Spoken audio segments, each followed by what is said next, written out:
Alright guys, welcome to another beer review, and today we're going back over to Untitled Art, and this is a collaboration with Mikerphone, and yeah, this is a can of their double dry hopped juicy IPA. Just stood on cookies because I've got cookies on the floor, because why wouldn't you have cookies on the floor, you weirdos?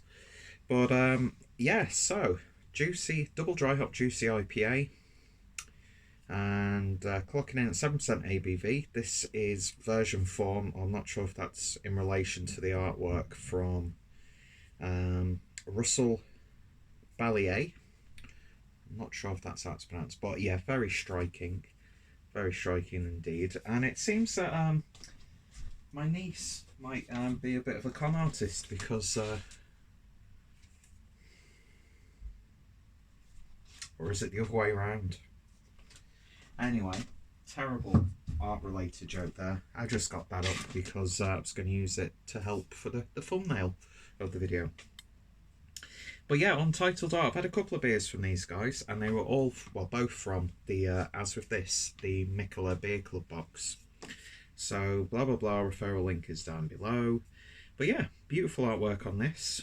And back to where it all started. Brewed and canned by Untitled Art plus Mikerphone Brewing in Wyunakee, Wisconsin.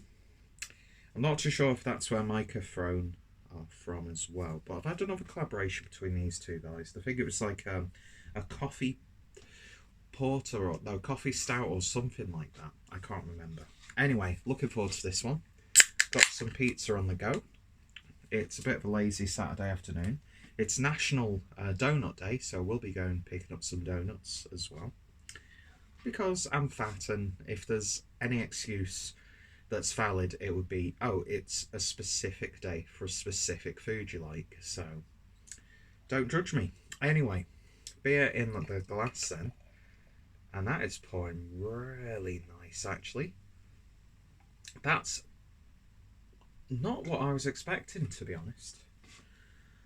And that's a little bit darker than you would expect, but still has that like voluptuous haziness to it, nice and turbid. No colour is going through that at all.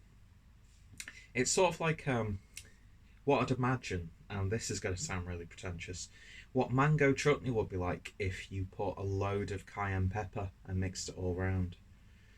Yeah, it's got like a blood orange marmalade look to it. Lovely looking beer, very dense head, about half a finger's worth of a nice white head. Yeah, it's just a little bit dark. It's got a colour that you wouldn't expect from a juicy, hazy IPA, but it looks tremendous. So let's see what we get on the nose. I'm getting loads of citrus character from this one, and I've realised the lighting is terrible. Looks like I'm ascending to heaven whenever I get into the back there. But yeah, that is big citrus tones. You do get a very subtle tropical, well, it's not subtle, it's still bold, but it's not the domineering sort of aroma. There's like a resiny piney edge there as well. It just smells wonderful. It really, really does. But the thing with beers like this, when there is a potency in the aroma and it's an IPA, does that always like transfer through to the flavour? So yeah, I've been finding lately, I've been more impressed with the hazy, juicy IPAs that don't promise too much on the nose. You get all those characters you would expect, but it's not like, you know, a coloured gas coming out of the beer to symbolise or visualise the aroma. Do you know what I mean? Like a Looney Tunes cartoon. But this is good. Yeah, the more it rests in the glass, the more this dank piney edge is coming through. So it's, see, I don't know, I've just automatically assumed it's supposed to be a New England style, but the colour and the aroma would detect this has got a big sort of West Coast vibe about it. It's amazing how presumptions can make you look like an arse, isn't it? Anyway, it smells wonderful though. Nice change of direction from some of the IPAs I've been having recently. Anyway, I just want to tuck in because it smells wonderful. Cheers, guys.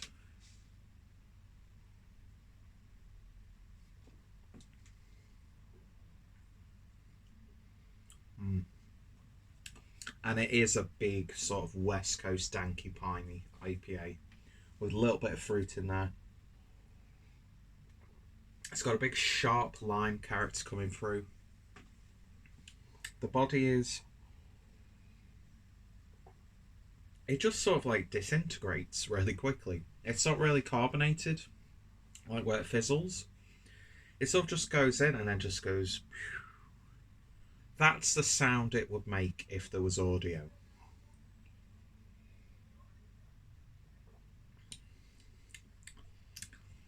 Yeah, it's like I was expecting a bit more carbonation to it, but it's not like a still flat beer. It works with that beer, I would say. There we go. Let's just pour the rest in. It might... flavour might change slightly. See, I was thinking of either having this or the Frank in the Tank that was in the box as well, so I thought actually with the sort of like the chilies on the pizza that I've got, it's just a pre-made one. You get some good pizza in the supermarkets, nowhere near as good as having them freshly baked in a pizza oven, but there's some really good supermarket pizzas. Might have to do a series of investigations on Britain's best supermarket pizza. But yeah, there's like these almost bell pepper oils that I'm getting from this, which I think would complement a spicy pizza perfectly.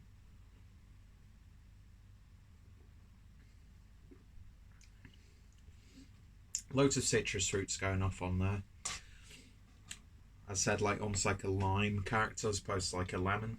There's a bit of blood orange, sort of like dehydrated rind of a grapefruit maybe.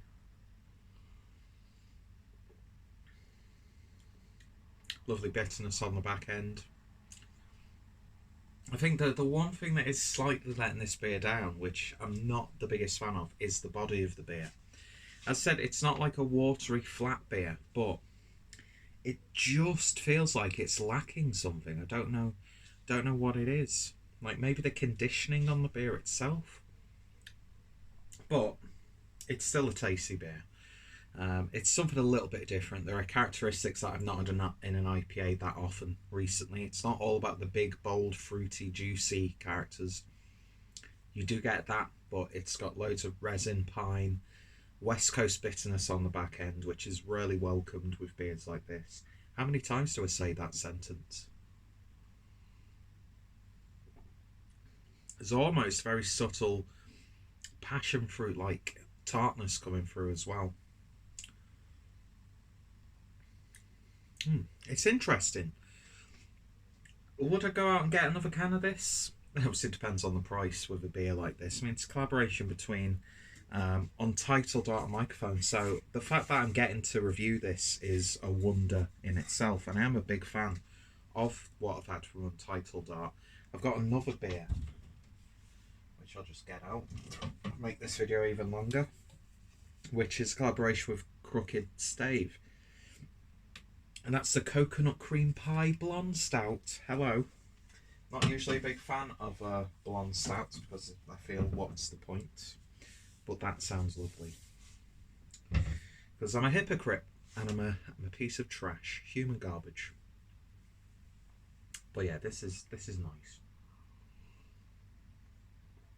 It's very citrusy, I would say. Citrus fruits over everything else. Resiny, piney characters. It's just that body just feels like it's missing something. That's what it is. It's just missing something to take up to like that upper echelon. But I'm not going to criticise it too much. I'd happily drink this again. I'd like to try it on tap to see if there's any differences. And if this is like the 4th version, I'd be interested to try more beers from both breweries actually. I know Joe from the Beer Patrol is a big fan of Mikerphone. And the beer that I had between these two guys was a really good one. I think it was like it was a stout that was brewed with a specific kind of sugar. And I can't remember, because when I did the review, I thought it was a type of coffee, but I think it was like a certain specific, like sugar cane or something like that. But it was really interesting. And I'm looking forward to trying that one, because I actually had a Crooked Stave beer last night, which was the Adam beer. which is the sort of like imperial alt beer aged in bourbon barrels, and that was an intriguing one. So it's nice to have these beers that aren't just like you'd list off the characteristics from review to review. Do you know what I mean? But yeah, lovely stuff. I've just realised how awkwardly framed this video is, but who really cares? Anyway, if you've tried this beer, then let me know your thoughts, opinions down below. If you tried anything from either brewery, recommendations always appreciated. And yeah, beautiful artwork. Go check out both breweries, check out the artist. Referral link is always down below on these reviews. So if you've been interested by any of the beers I've had from both boxes, click that link down below. Helps me out, and you get a little bit of a discount as well. And we can all bask in the beer. I'm going to stop shilling now.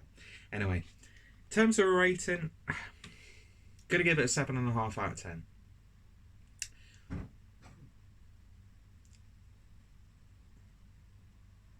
Yeah, 7.5 out of 10. I think that's a first score.